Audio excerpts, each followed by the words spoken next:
boys. But... Don't mention it. Let's go! Hey, what kind of railroad talk is that? Let's go. Do you know what you're supposed to say? But... What's the need of saying board if there ain't nobody boarding? Well, at least then you can wave your lantern. Wave your lantern. You satisfied?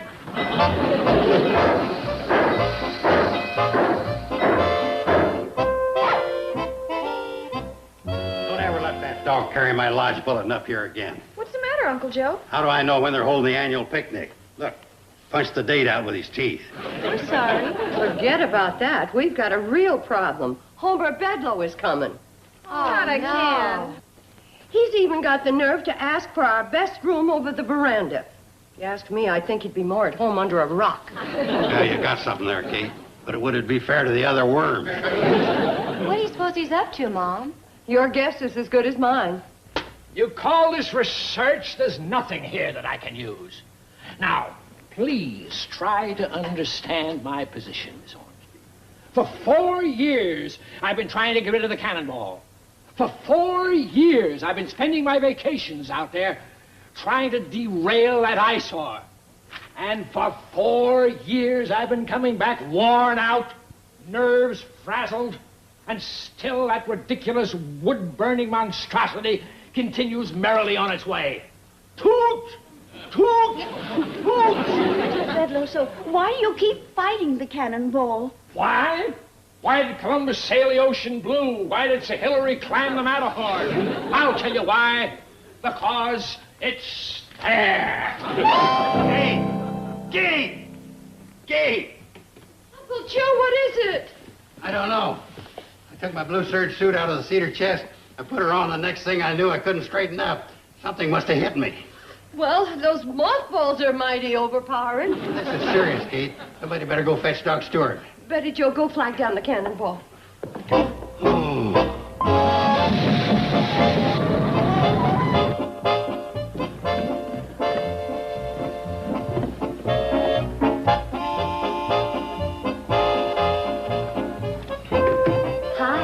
Dr. Craig? Hello.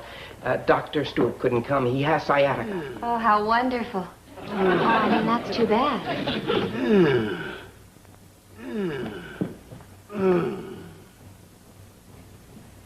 Kate, if old Doc Stewart couldn't come, why didn't you get old Doc Sutherland? Doc Sutherland is a dentist. Then why didn't you get old Doc Nesbitt? Because he passed away 6 years ago. Excuses.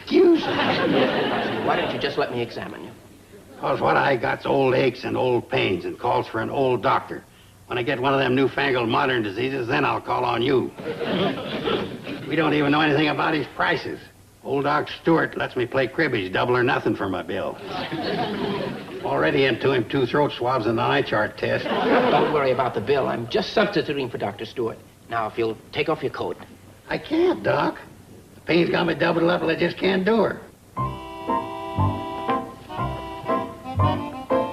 What can you learn poking around? Look down my throat like a doctor does. Think I've diagnosed the trouble. Doc, what are you going to do? This'll just take a second. There. Now straighten up. Hey. What was it, Doctor? His vest was buttoned to his pants.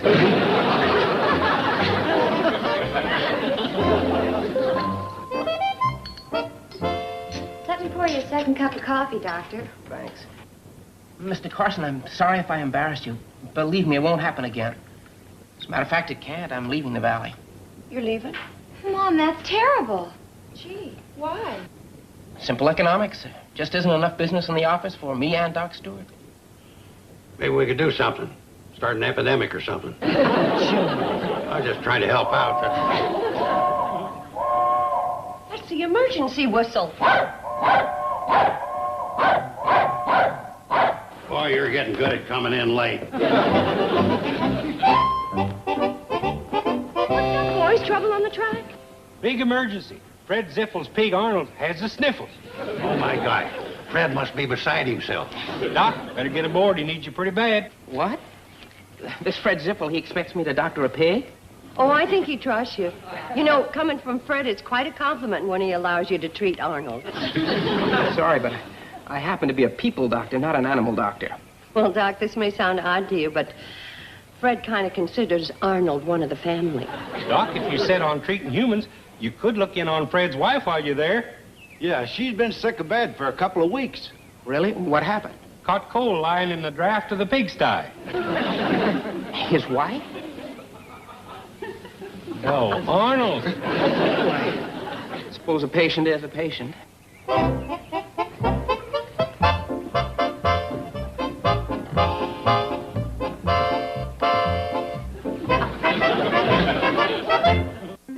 Petticoat Junction will return after these messages. And now, back to Petticoat Junction. Mom, I was just thinking, isn't it horrible? What? About Don. Oh, I mean, Dr. Craig. What about him? That he's leaving the valley. Isn't it about the most tragic thing that's ever happened?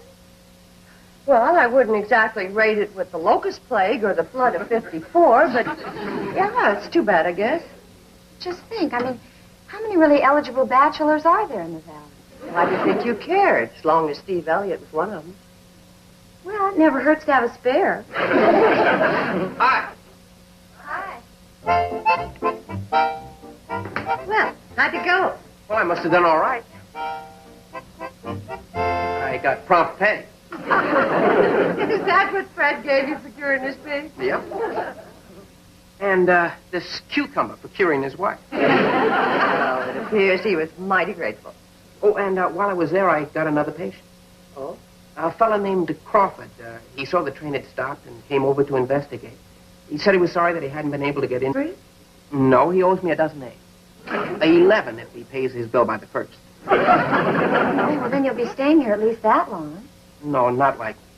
Wait a minute. Why not? Why not stay on permanently? What do you mean? How? Well, Fred Zippel, Henry Crawford. Well, there must be lots of people in the valley who can't get to town for doctoring because they don't have time. But if the doctor went to them... I get it.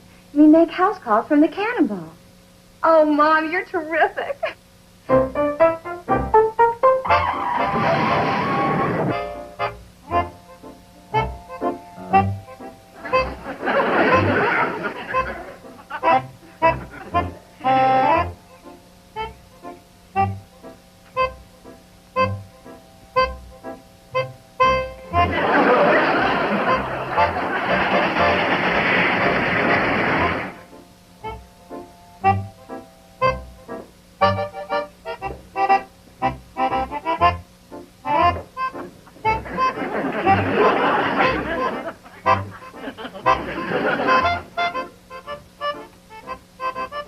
You mean to tell me you've got no idea when the Cannonball's going to get here? Oh, I got an idea. Well, when?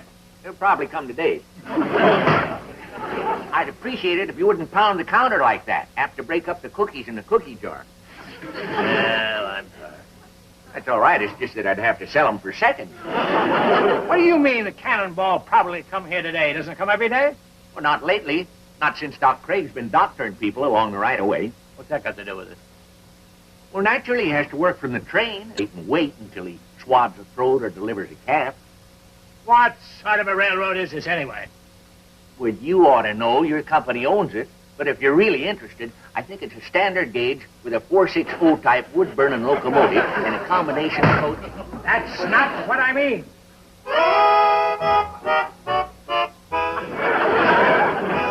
Hey, I like a bargain as well as the next fella. The offer don't apply to you. When you tell me that my train doesn't keep any sort of schedule, it... Wait a minute.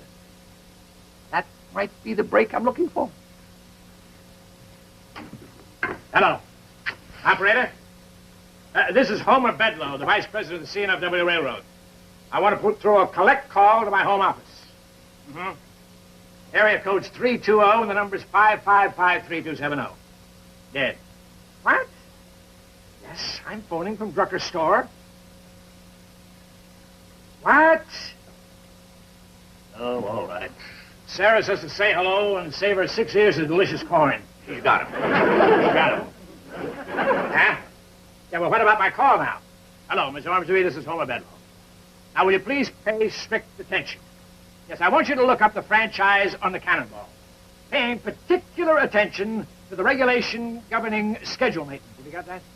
Yes, all right, I'll wait. Operator, I'm in the middle of a telephone conversation. Well, I know I'm just waiting, but... Oh, all right. Here, she wants to talk to you. Hi, Sarah. Oh, fine. Want to increase your order, huh? Well, that's what we're here for. Let's have it. Yeah? Uh-huh. Uh-huh. Hold just a second, Sarah. This is getting kind of long. Bedloe, take this down, will you? Tomatoes, lettuce, green peas. Yeah, we got a can of peas. Well, we got both sizes, the big ones and the little ones. And we also have the itty-bitty ones. They're put out by the Jolly Green Dwarf. Sarah, now, Sarah, don't get carried away. It's just a little joke.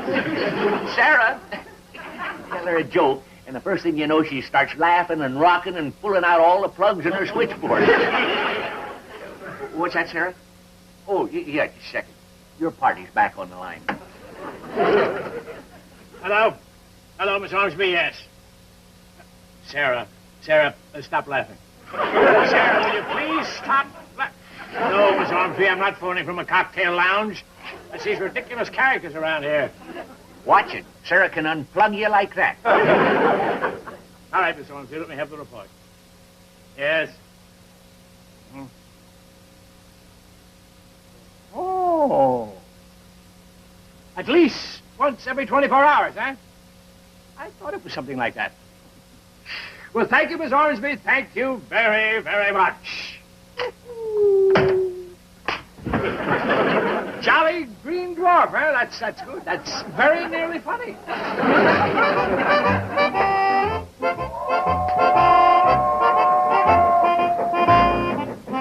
comes the good old Cannonball. Oh, by the by, Mr. Drucker, I should like to have your signature on a little statement. What sort of a statement? Oh, just the simple facts you told me about the erratic schedule of the Cannonball. Well, what a fella says talking and what he says writing is two different things. I mean, you refuse. I do. Very well, then I shall have to ferret out my own evidence.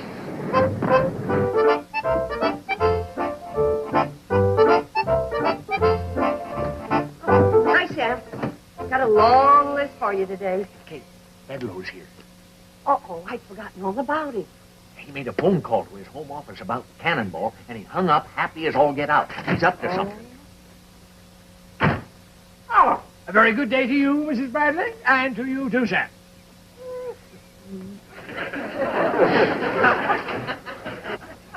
Did you ever see anything so sickening? Never.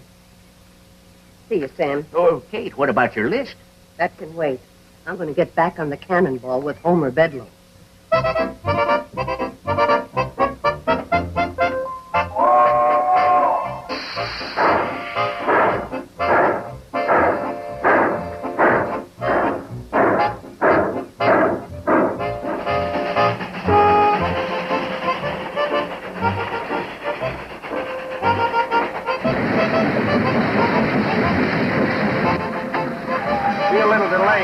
Bedloe. Flag's up for Doc to make a house call at the Miller place. Well, that's perfectly all right, my good man. Take all the time you need.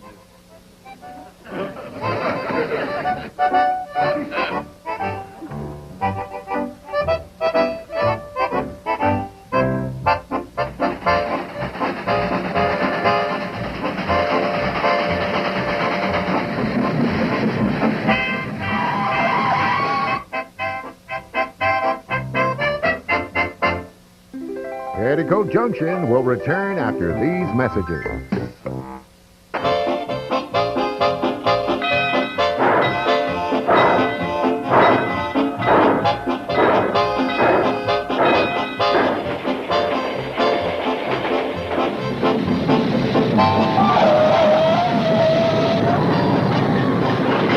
Flag's up at the Skinner place. Wouldn't be surprised if Martha's about to have that young'un. Uh-oh. Say, maybe you better We're way ahead of you, Doc. We already got water boiling in the... Take all the time you need. Tell her to have twins.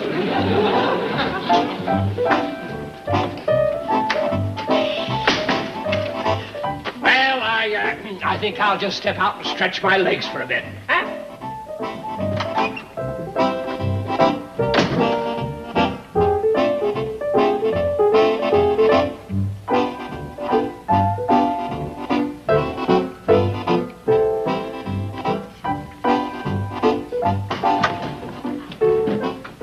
Isn't that Mr. Bedlow's little black book? Yep. Well, are you going to look through his personal belongings? Yep.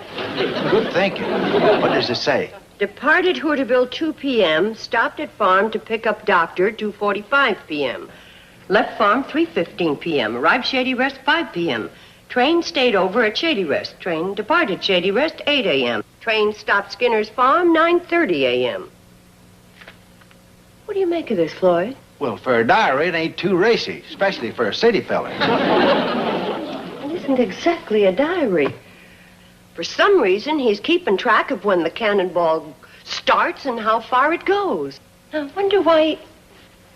Floyd, has there been any talk at all about putting the cannonball on a strict schedule? Sure. There has? Yeah, me and Charlie, we gab about it all the time. Charlie says, you know something? We got to keep our own schedule. And I say, yeah. I mean, any talk from the head office? No, they don't talk to us. And it hurts, too. I mean, 20 years without a memo, you get the feeling they don't care. Then there are no regulations. Oh, now, we've got regulations, yes, sir. They're right in the book. You've got a book of regulations? I didn't know that. Oh, yeah, comes in mighty handy, too. We couldn't make the run without it. Oh? We use it to prop up that leg on seat 4. See, without the book, she tilts. First 15 pages are missing. Well, yeah, you see, the book was a little too thick for the seat. And I think this is what we're looking for. If at any time full round trip is not made in 24-hour period, franchise automatically revoked. Floyd! What? That's what he's up to. That's why he's been so nice. Take all the time you want. Have twins. He's doing all that so the Cannonball will lose its franchise. You mean if Martha has twins, we lose the franchise? Where does it say that? No. In the regulation book. You see, if we don't make a full round trip in 24 hours, he can invoke this. Regulation 26A. In other words, look, if we don't get to Pixley and back to Hooterville by 2 o'clock, Homer Bedlow is going to have all the ammunition he needs to shoot down the cannonball. Precisely, my dear lady. I see you've discovered my little plan, but no matter. We'll never make it now. Don't be too sure. The cannonball's got more speed in her than you think. If she wants to, she can hit 20 per. Oh, we're in luck. Here come Billy Joe and the Doc. Oh, I better get up forward and tell Charlie. Hop to it, Floyd. Put the steam to her. Don't you worry. We may not even slow down for Dead Man's Curve.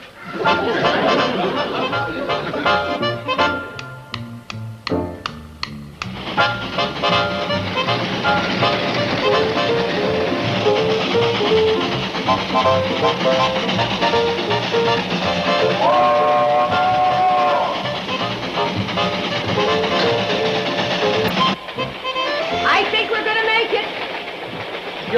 You're not playing fair. We only stopped 2 minutes in Pixley to turn around, and that's an important terminal. It's also important to keep the cannonball in operation. We're going to beat you, Homer Bedlow. Yes, but by what means? Whatever happened to it's not whether you win or lose, but how you play the game.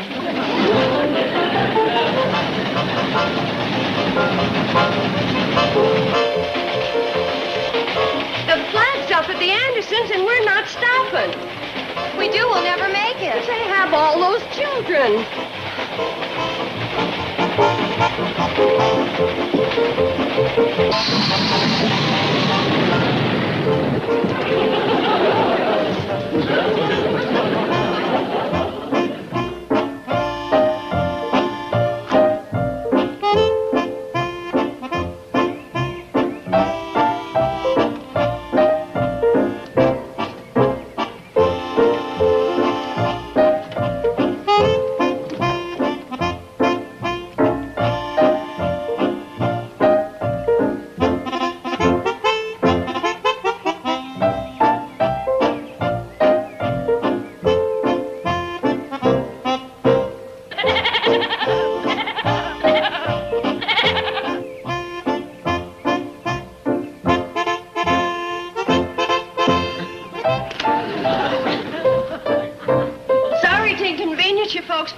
going to have to do his doctoring en route to Hooterville. So find seats for yourselves. Come on, sit down. Oh, yes, I forgot about him. Wait a minute. Why are all these kids on my side? I could get what they've got. Right. Kids, come on over on this side. We'll put the goat beside Mr. Bedloe. Everything all right? Oh, fine. Now, look, if there's another flag up, we'll slow down, pick him up, and treat him on the train. Right. Wait, all these people, I could catch something from them. They're taking as big a chance as you are.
Care to make a note of that?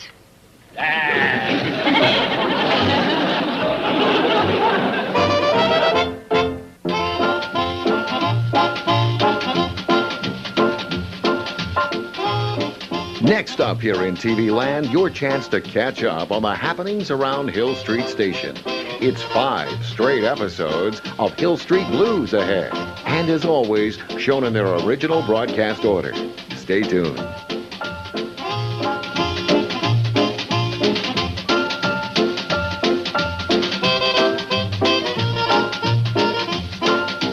Petticoat Junction.